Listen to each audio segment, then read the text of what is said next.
with him in a meeting, and he had a flat tax. I said, what's a distribution table look like? And he told me, he said, it's pretty good for everybody. I said, well, I'd like to see that. And he said, by the way, under my proposal, if people don't want to go for my plan, they can stay under the current system. That really appealed to me, but I haven't decided yet. Is this for Ohio or is oh, this will be for the country. Yeah, for the country. No, in Ohio, what we need in Ohio is we need to move off of taxing income and investment risk-taking and moving towards taxing consumption. It's really, really hard. Look, I'm experiencing the tax reform problems they have down here. Now, we have made progress on tax reform in Ohio, but not all the reform that I want. It just takes time to convince people and show people what can be accomplished. And see, the problem with the tax reform is you're fighting all special interest groups, all of whom say, oh, no, no, I love the status quo. We can't be in a position of where we love the status quo, because that's what kills companies and it's what kills countries. So we got to keep moving, and it's sometimes very hard.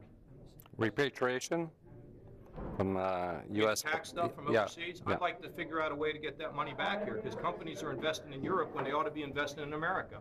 Governor, you said you spoke with Speaker Boehner about the trade deal. What kind of reassurances did he give you? Well, it's a long way.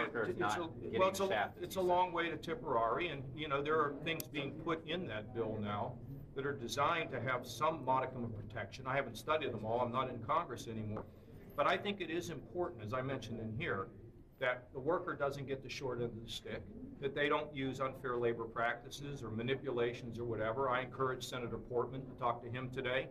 I've encouraged him for what he's trying to do. He is a trade rep. He's basically a free trader. I've always been in this position. I've never been, look, I'm for free trade, but I'm for fair trade.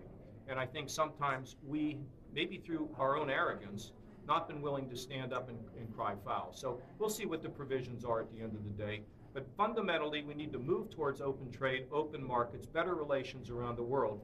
But, you know, the devil will be in the details here in terms of protections. Okay, I got to go. Thank you all.